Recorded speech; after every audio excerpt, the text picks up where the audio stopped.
morning. I'm Sage Cole. I know many of you know me. I've been on this journey with all of you, trying to figure out what it is to be church in the world today for about 13 years. And for the last 4 years, I've been on this journey listening for what the call might be for a pretty specific place in the world. The Swedenborg Chapel in Cambridge, Massachusetts, which I'm guessing many of you have been to, worshipped at, and probably preached at over the years, as it was the chapel for our seminary for a long time. The chapel was erected in 1901 to be the home for the Cambridge Society, and then also to be the chapel for the New Church Theological School that at the time lived right next door in Cambridge.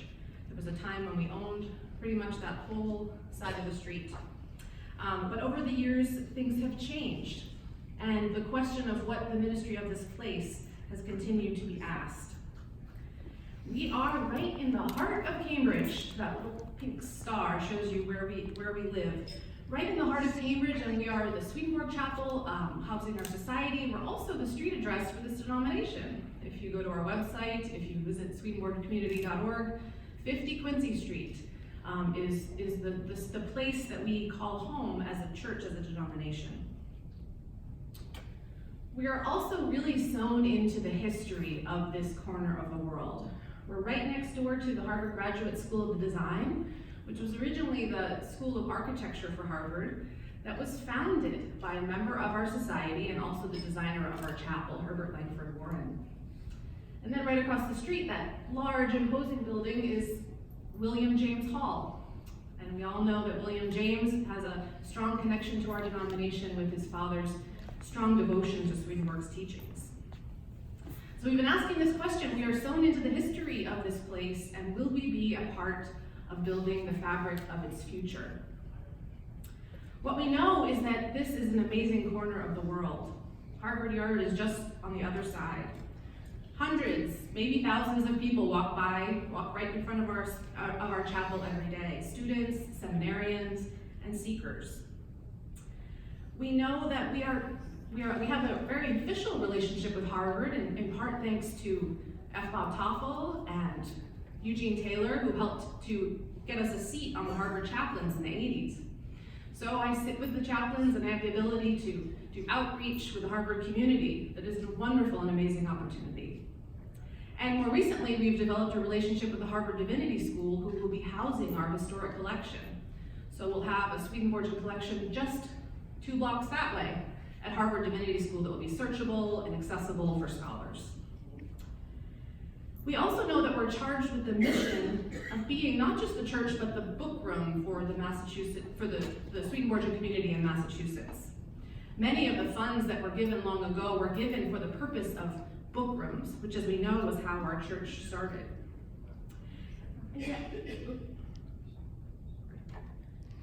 And yet we're not really doing the best job of being that book room. We have some lovely old books, but they're not accessible, they're not really very well cared for, and we haven't really found a way to do that, to be that ministry in a very useful way for the larger community. So over these 4 years of discernment, we've been asking the question of how do we do that? How do we use this corner of the world for the betterment of the church? And this is when, in October 2018, the vision crystallized while I was actually looking at this bookshelf right here. But if we want to try to be a book room for the 21st century, we need to offer something that is of interest to the larger world, or at least familiar, and people are curious. And Helen Keller, as we all know, is such an powerful and amazing saint of our tradition. It was also not lost on me that she was a woman, which is also pretty cool, and we're wanting to lift up women in the world. She was a justice seeker, she was a feminist, she was a pacifist, she was a socialist, a word that has stopped being such a dirty word in more recent politics. She's a woman that has a lot to say for our time in the world today. So I'm not going to go into all of that, but join me for my mini course at 1 p.m. if you want to hear more about her amazing spiritual legacy. But I know that most of you know a lot about her. So I'd invite you just to imagine what this new space could be. If we really had a visible space on this corner of Quincy and Kirkland that was open, that was handicap accessible, that was welcoming, that engages all of the senses, where you could come and explore the Swedenborgian tradition through the lens of her amazing and powerful lived Swedenborgian life. We will need a new space. If you've visited, and you'll see some pictures in a minute, the annex that currently exists was built in the 60s, it's leaked since the beginning, and as I've been told, it was built more as a temporary solution. And more importantly, it's not handicapped accessible. And we've been meditating a lot on what it means to really welcome all people. There's not a lot of evidence that Helen actually ever visited the chapel, even though she graduated from Radcliffe just 3 years after it was erected. How do we welcome all people and help them to thrive in their spiritual life? So I'm going to hand it over to Mark, who, as Providence would have it, came to the chapel not too long ago and joined our church in 2018. And of course, he's an architect. So let's listen to him. Yes.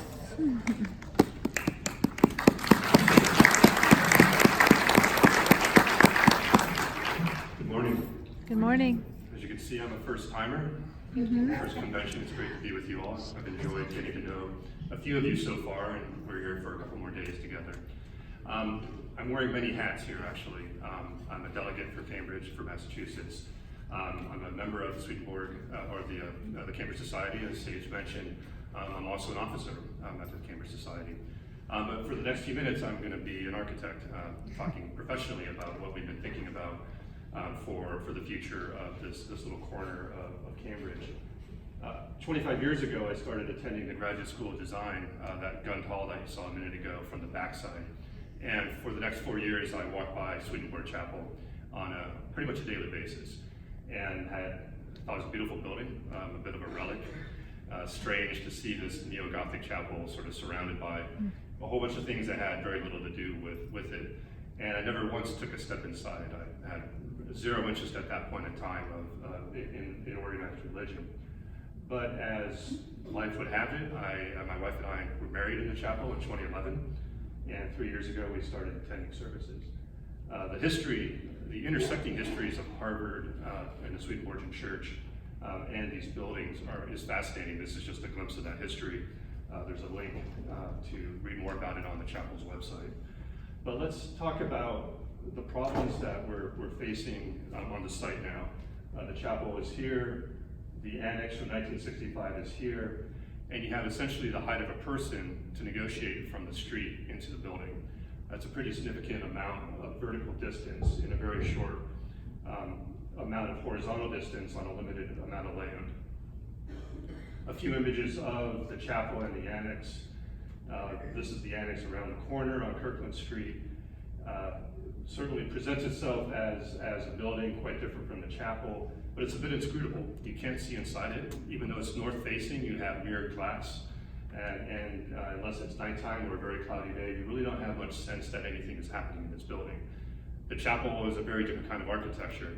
It's by its nature inward looking and focused on what's happening inside. So it's even more opaque and mysterious from the outside. So where do we start?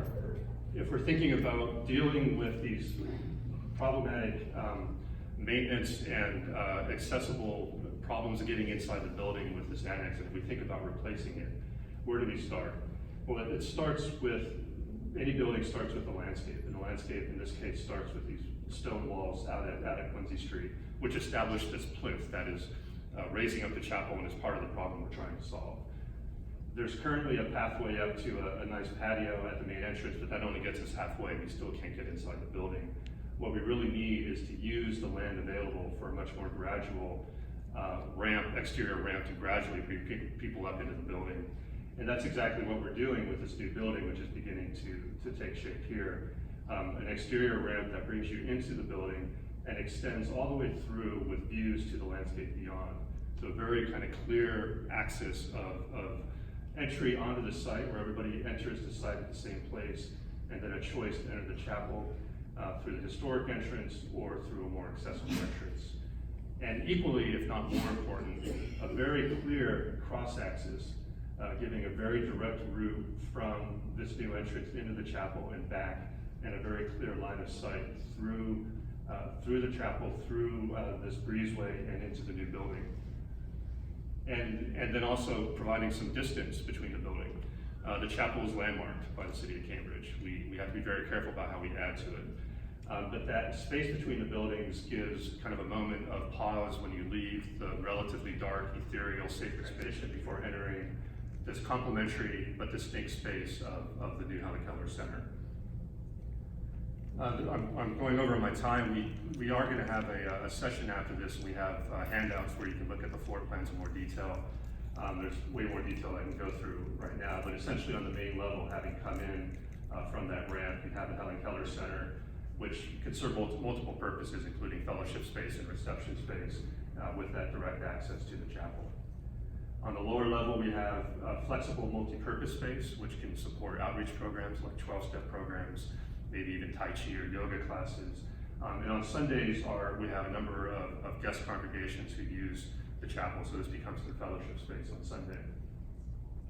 And in some ways, not necessarily most importantly, but a very important aspect is the administrative dimension of the central office, which is currently squirreled away in our basement, having sort of the private place on an administrative level that's also supporting the center, supporting the chapel and its ministries, even a boardroom that could be used by the denomination or by the Massachusetts New Church Union, or by classes at Harvard could potentially become active participants in the building.